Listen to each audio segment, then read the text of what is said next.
Exodus chapter 16. The whole Israelite community set out from Elim and came to the desert of Sin, which is between Elim and Sinai, on the 15th day of the second month after they had come out of Egypt. In the desert the whole community grumbled against Moses and Aaron. The Israelites said to them, "If only we had died by the Lord's hand in Egypt. There we sat round pots of meat and ate all the food we wanted.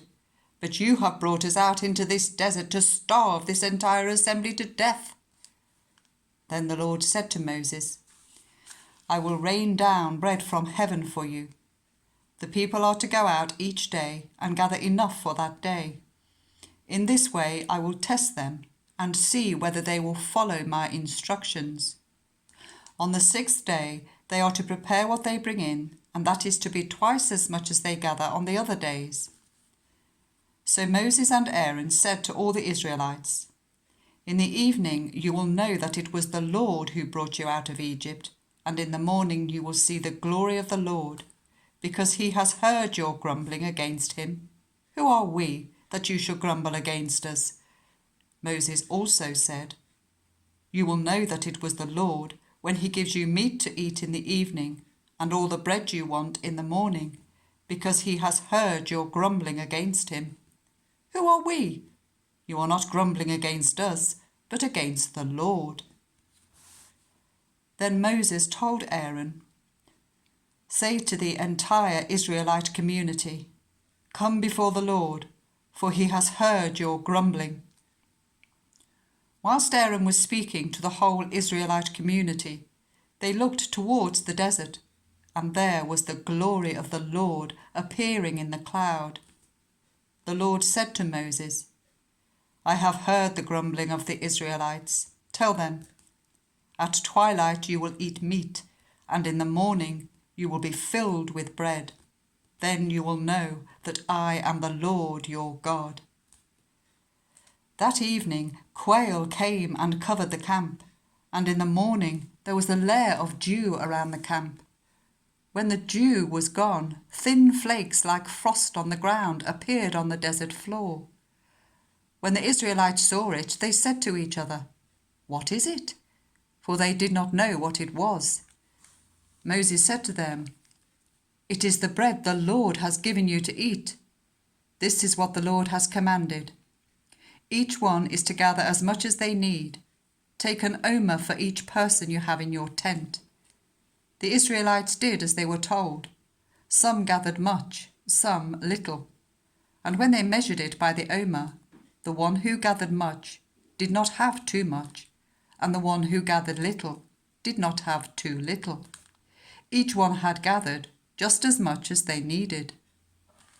Then Moses said to them, "No one is to keep any of it until morning." However, some of them paid no attention to Moses. They kept part of it until morning, but it was full of maggots and began to smell. So Moses was angry with them. Each morning everyone gathered as much as they needed, and when the sun grew hot, it melted away. On the 6th day, they gathered twice as much, 2 omers for each person, and the leaders of the community came and reported this to Moses. He said to them, "This is what the Lord commanded. Tomorrow is to be a day of Sabbath rest, a holy Sabbath to the Lord.